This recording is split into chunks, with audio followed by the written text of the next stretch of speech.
Com certeza você já deve ter visto na televisão algum comercial falando sobre as maquininhas de cartões e as suas respectivas taxas, acertei?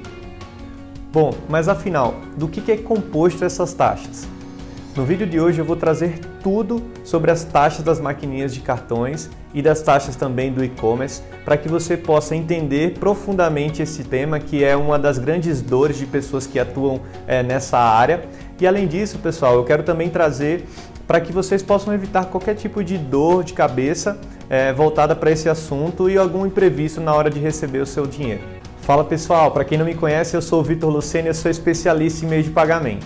No vídeo de hoje eu vou trazer para vocês diversos conceitos focados nas taxas das credenciadoras, das empresas que cuidam da parte de cartão de crédito, porque durante muito tempo na área comercial, trabalhando com vendas, eu visitei diversos donos de e-commerce, pessoas que trabalham com meios de pagamento, pessoas que trabalham com loja virtual, mas eu enxerguei que grande parte dessas pessoas não entendiam muito a fundo sobre as taxas que essas credenciadoras, os meios de pagamento cobravam para os seus respectivos sites, para suas lojas.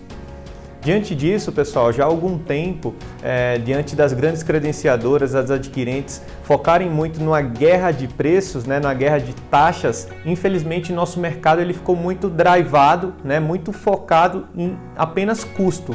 Mas pouquíssimas pessoas sabem que por trás de toda uma operação existem diversos outros fatores que envolvem ali nas taxas dos cartões de crédito. E é nesse vídeo de hoje que eu quero trazer exatamente para você. O vídeo ele vai ser no formato de aula, onde eu vou explicar detalhadamente o que é composto as taxas, quais são os modelos, 4 partes mais uma vez, os pilares desse modelo e o que cada um desses modelos cobram de taxas nesse mercado. E não se esqueça, antes da gente ir para a aula, já deixa seu like aqui, se inscreve no canal, que eu estou trazendo bastante conteúdo relevante exatamente para pessoas que gostam de meios de pagamento, então já se inscreve para você receber as notificações dos vídeos assim que saírem no meu canal. Vamos para a aula então. Fala pessoal! Bom, então vamos lá, conforme a gente falou agora há pouco, vamos trazer aqui para vocês falar um pouco sobre as taxas das adquirentes, as empresas que processam transações em cartão de crédito. Bom, então na aula de hoje, pessoal, quais são os principais temas que a gente vai abordar? Bom, a gente vai falar novamente do modelo 4 partes, ele já foi falado em outras aulas. Para aqueles que ainda não viram, eu sugiro que vocês possam voltar 1, 2 vídeos para entrar um pouco mais no detalhe aqui do modelo 4 partes, mas não tem como não falar das maquininhas de cartões, falar das taxas que são cobradas por elas respectivamente, sem falar desse modelo aqui, tá? Então primeiro a gente vai falar um pouco sobre o modelo 4 partes, depois a gente vai falar sobre as taxas, o que compõe essas taxas, tá? Terceiro, a gente vai fazer uma simulação simples de compra, tá? E 4, as formas de precificação, tá? Que é o Blended e o IC++, tá? Então vamos lá, pessoal. Para a gente começar falando sobre o modelo 4 partes, eu gostaria de trazer aqui para vocês exatamente uma imagem a qual eu gosto muito, tá? Que ela exemplifica exatamente como que esse modelo ele atua, tá? Então por que o nome é 4 partes? Exatamente porque são 4, digamos que pilares que compõem esse modelo, tá? Então a gente falando aqui de uma transação simples com as maquininhas de cartões, a gente tem, por exemplo, a loja, onde vai estar oferecendo um bem ou serviço, tá? Através de uma intermediação, por exemplo, numa compra física das maquininhas de cartões, tá? A gente tem um consumidor, certo? A gente tem também aqui uma credenciadora ou adquirente, a gente tem também o quarto pilar, que é o emissor, o banco emissor do plástico desse respectivo consumidor aqui. Então o consumidor ele paga uma anuidade, eles pagam ali as mensalidades para o banco emissor. A gente vai falar um pouquinho exatamente de como que é composto cada uma dessas taxas, E, pessoal, aqui é o modelo 4 partes, né? Esses 4 pilares, e a gente tem aqui, englobando todo esse ecossistema, as bandeiras. Tá? As bandeiras que é a Visa, Master, etc. A gente chama em inglês de scheme, tá? Onde ela faz com que toda essa engrenagem aqui ela gire. Tá? Para isso, pessoal, é importante entender a função de cada um desse pilar aqui, que é exatamente isso que eu vou trazer aqui para vocês agora. Tá? A primeira delas que eu quero trazer para vocês, qual que é? É a função do banco emissor. Então, o banco emissor, qual que é a principal função dele? Que é aquele que emite o plástico. Então, ele concede crédito ao portador do cartão.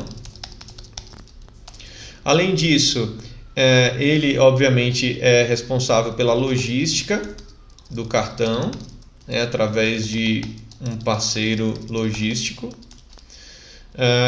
E ele também faz a cobrança dos valores que foram gastos naquele respectivo cartão. Tá? Então, essas são as principais funções. Uma grande observação aqui, pessoal, é que o banco emissor ele assume o maior risco de crédito, tá? Ou seja, se o usuário do cartão não arcar ali com o pagamento daquela mensalidade, por exemplo, é o banco emissor que assume esse risco, tá? Então, ele tem um maior risco de crédito perante ao credenciador, adquirentes. E eles garantem o pagamento, certo? Além disso, pessoal, algo super relevante quando a gente fala aqui das taxas das maquininhas de cartões, que aí eu vou entrar um pouco mais no detalhe à frente, é que o banco emissor ele cobra uma taxa chamada de taxa de intercâmbio, que são basicamente o que, pessoal? São as taxas que os bancos emissores cobram para as adquirentes, para as credenciadoras. Essa taxa, vale lembrar que ela é determinada pelas bandeiras. O que é levado em consideração, pessoal, para determinar essas taxas, né? Então, são praticamente alguns fatores. O primeiro deles, né, para determinar a taxa de intercâmbio, é o tipo do cartão.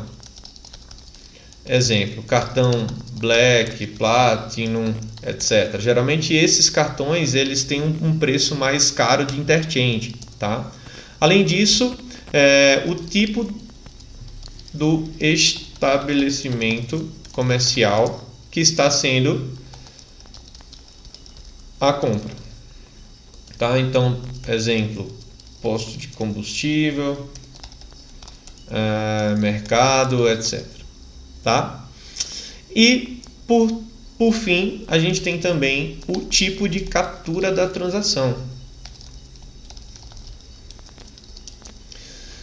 Então essa transação ela pode ter sido capturada, por exemplo, no físico, através das maquininhas, né? Elas podem ter sido capturadas no e-commerce, certo? Ou no mobile, né? Através do celular. Então, como existe um maior risco de fraude, geralmente o interchange, né? Que a gente chama que é a taxa de intercâmbio, geralmente maior para o e-commerce, porque tem a maior fraude, maior chances de fraude, tá? Então, pessoal, a primeira função é exatamente do banco emissor, tá certo? Que são todas essas funções aqui que eu trouxe para vocês. A segunda função que eu queria trazer para vocês, pessoal, qual que é? É a das credenciadoras. que a gente tem, como também algumas pessoas chamam de adquirentes, como exemplos a gente tem Cielo, Rede, Stone, etc. Tá? A primeira função, né, das credenciadoras ela é o principal elo de comunicação do lojista com a bandeira. Elo de comunicação do lojista com a bandeira. Além disso, pessoal, ela é responsável pelo processamento da transação, captura, autorização.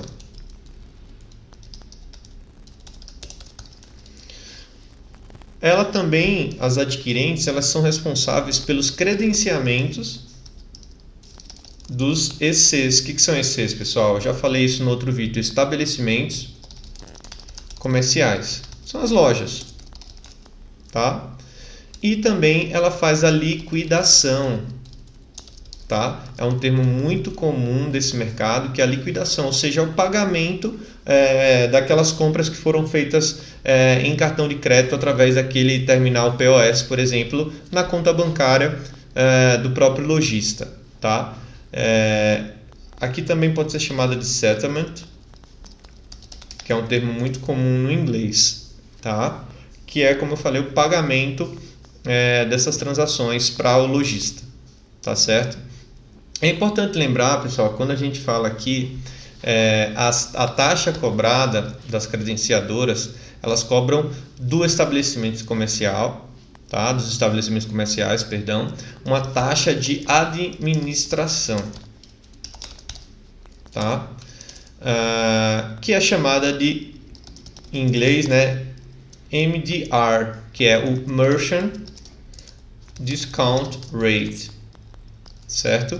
Então isso é super importante, pessoal. Então quando a gente vê aquela taxa de 2,99% no crédito à vista, etc. Essa é exatamente a taxa de administração, tá? Que a adquirente cobra. Eu vou destrinchar um pouquinho mais para frente o que compõe essa taxa, porque aqui dentro dela está, por exemplo, já o interchange, está o scheme fee que as bandeiras cobram, etc. E eu vou destrinchar um pouco mais para frente. Mas como que as credenciadoras elas ganham dinheiro? É uma boa pergunta que geralmente as pessoas fazem. Como as credenciadoras ganham dinheiro? Tem 3 formas. A primeira delas, pessoal, é através exatamente dessa taxa de desconto, tá? Que é o MDR, certo? Em cada transação. Então eu vou simular uma compra aqui mais para frente para ficar um pouco mais claro para vocês esse raciocínio. Além da taxa de desconto, que é o MDR, tem a taxa de antecipação de recebíveis, que é uma grande fonte de receita. Tá? Eu vou entrar isso aqui na segunda parte dessa aula. Não vou entrar muito no detalhe dessa parte de taxa de antecipação, juros, etc. E também eles ganham uma grande receita através do aluguel e venda dos equipamentos, né? Os POS, as moderninhas, o MPOS, etc. Tá certo? Então, essa aqui são as principais funções, certo, pessoal, das credenciadoras, tá? Assim como as suas taxas e o que é cobrado, tá? Além disso, pessoal, a terceira parte aqui que eu quero trazer para vocês, quais são? Do modelo 4 partes, né? Falar um pouquinho das funções antes de entrar para falar das taxas, que é exatamente as bandeiras, tá? As bandeiras, funções. A primeira delas, qual que é, pessoal? É a definição / gestão das regras gerais do sistema de cartão de pagamento. Tá certo? Existem as taxas cobradas, que as bandeiras cobram, no caso, pela prestação desse serviço. Então, ela cobra uma taxa, né? Cobram uma taxa pela prestação desse serviço. Então, cobram aos bancos emissores e às credenciadoras. Porém, muitas vezes esses valores credenciadoras, esse valor ele não é divulgado no mercado, né? Quando a gente fala aqui da cobrança que a bandeira faz para as adquirentes, a gente chama de scheme fee, tá certo? Que é a taxa que a adquirente paga para a bandeira, certo? Scheme fee, que é a taxa cobrada pela bandeira, tá? Que é chamada de card scheme fee. Card scheme fee, perdão. Geralmente, pessoal, essa é uma taxa que a credenciadora, tá? Taxa que a credenciadora adquirente paga para se tornar, digamos que, um membro dessa bandeira, tá? Geralmente, pessoal, ela está em torno de 0,02% da Visa, 0,04% da Master, tá? E aí, pessoal, a gente vai fazer uma simulação e eu queria trazer um esquema aqui para vocês que eu acho que fica mais fácil de vocês enxergarem um pouco todas essas taxas aqui que eu falei para vocês, tá certo? Vamos lá. Então aqui, ó, que eu queria trazer é exatamente esse esquema aqui, tá? Então o que é esse esquema, pessoal? Ele é basicamente um modelo 4 partes, tá certo? Como eu acabei de explicar para vocês. E ele está fazendo, digamos que, uma simulação de uma compra, tá? Onde, por exemplo, o estabelecimento, tá certo? Ele vende um produto ou um serviço a um preço P, tá? O portador, né, a pessoa que no caso comprou esse bem, né, esse serviço, ele tem que pagar P mais as tarifas ao banco emissor, tá? E o que o banco emissor cobra, pessoal? Na realidade, o banco emissor ele paga, como eu falei para vocês, uma taxa para, digamos que, para as bandeiras, tá certo? Digamos, para também se tornar um membro ali das bandeiras. E esse banco ele também paga para o credenciador, só que ele paga o preço do produto menos a tarifa de intercâmbio. Eu vou fazer uma simulação aqui de compra com valores reais para ficar mais fácil para vocês, tá certo? E aí, pessoal, o credenciador, por sua vez, qual que ele vai pagar para o estabelecimento? Ele vai pagar o produto menos a taxa de desconto, que é exatamente aquele MDR que eu falei para vocês. Além disso, pessoal, o credenciador ele paga também o scheme fee que eu falei para vocês, que é essa linha aqui 4B, que é exatamente uma tarifa pela utilização dos serviços ali da bandeira, tá?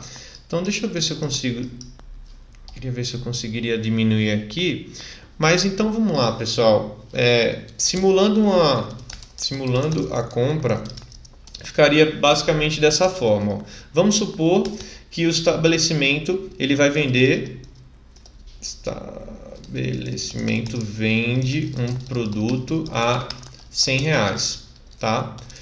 O consumidor, né, o portador do cartão, ele paga a fatura onde consta R$100 da compra realizada. Ele paga, né, ao banco emissor, né, do plástico esse valor. O emissor, né, por sua vez, pessoal, ele paga o valor da compra, né, que é os 100, certo? Menos o interchange. Eu vou colocar aqui P menos o IC, que é o interchange, que é aquela taxa que eu expliquei para vocês que o banco cobra para as adquirentes, tá certo? Então, supondo uma transação de R$100, onde 1,65 também estou supondo aqui o preço do interchange seja de 1,65%, né? A gente vai ter um total que o banco ele vai pagar para a credenciadora mais ou menos aí 98,35, né? Ele paga para a adquirente, né? E além disso, pessoal, aqui seria o 3A, tá certo? Perdão. E aqui o 3B, tá? O emissor também paga uma taxa às bandeiras, tá? E no quarto A, a credenciadora,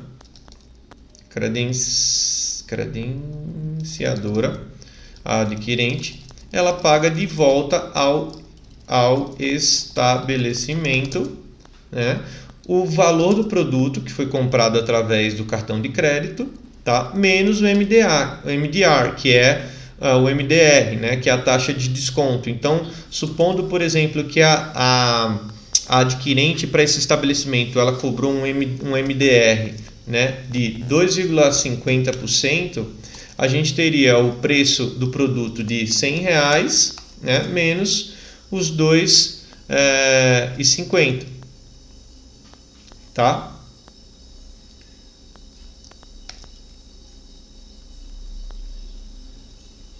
E é isso mesmo, tá bom? R$2,50, tá? Então, pessoal, o estabelecimento ele vai receber 5, né? Estabelecimento recebe da adquirente, né, o valor menos esse MDR, que seria 97,50, tá? Então esse é o valor que o lojista recebe, tá bom? Então esse é o esqueminha, tá? Eu recomendo demais o entendimento através desse esquema aqui também, que eu gosto bastante, né, que foi exatamente o que eu expliquei agora para vocês, tá? E além disso, o que a gente tem, pessoal? A gente tem também, que seria o terceiro e último tema aqui da nossa mini aula, digamos assim, hoje, né, que seria os modelos de cobrança. Modelos de precificação, tá certo? Que modelos são esses, pessoal? O modelo de cobrança a gente consegue dividir no modelo chamado blended, tá? Que é uma estrutura de cobrança não transparente. Ele é muito comum aqui no Brasil, tá, pessoal? A maioria das credenciadoras adquirentes aqui no Brasil, a maioria só utiliza a blended, a não ser as adquirentes gringas, né, que vêm de fora, etc. Elas possuem também um modelo chamado de Interchange Plus Plus, tá? Que é uma forma de cobrança transparente, tá? Mas, Vitor, qual que são as diferenças das duas? Vamos lá. No modelo blended, pessoal, modelo blended, tá? Fazendo uma tradução aqui, que é o misturado, ou seja, é cobrado apenas uma taxa de processamento, tá? É um custo fixo por transação. Tá certo? É sempre cobrado o mesmo preço, tá? Então, para o lojista é algo que não é transparente. Por quê? Como eu expliquei agora há pouco para vocês, numa taxa de, por exemplo, de MDR, né? Taxa que a credenciadora cobra, de, sei lá, vamos supor, de 2,50%, dentro desses 2,50 está o que, pessoal? Que eu já expliquei para vocês. Está o scheme fee, que é a taxa da bandeira, mais a taxa de intercâmbio, né? Mais o markup, ou seja, a margem que a adquirente ganha. Então, dentro desse 2,50, a taxa que a adquirente ganha é a menor. A maioria, quando o adquirente cobra 2,50, a maioria do valor ali em si, ela vai para taxa de intercâmbio, ou seja, para os bancos. Por quê? Como eu falei para vocês, é a que assumem maior risco nessa operação. E aí a gente tem também o scheme fee, que são as taxas da bandeira, e o markup. tá? Eu tenho um modelo aqui mais para frente para mostrar para vocês que vai ficar muito claro na cabeça de vocês como que funciona cada um desses modelos, tá? Qual que é o ponto positivo, pessoal? Ele é menos complexo para o entendimento do lojista, tá? Para o lojista, ele é muito menos complexo, então fica mais simples. Eu te cobro R$ 2,50 por cada transação. Qual que é o ponto negativo? É exatamente a falta de transparência, tá? Então, o que acontece, pessoal? Dessa forma, no modelo Blended, não existe garantia que, caso haja melhores condições do banco, do interchange, por exemplo, tá? A adquirente irá repassar essas economias para o lojista, tá? Esse é o principal, a falta de transparência, né? Acho que esse é o principal ponto negativo, tá bom? E para fechar, tá? A gente tem o modelo, né? Vou colocar aqui para não ficar tão embaixo, mas o modelo Interchange Plus, tá? No modelo, ele é um modelo que acompanha as taxas de intercâmbio e bandeira, tá certo? Nesse modelo, o lojista ele vê exatamente o que está sendo cobrado por transação, tá? Como eu falei para vocês, ele é mais comum Estados Unidos, Europa, as adquirentes de lá, certo? Você pega uma Adyen, uma FIS, por exemplo. Então essas empresas é mais comum ter esse modelo, mas aqui no Brasil elas conseguem implementar também, tá?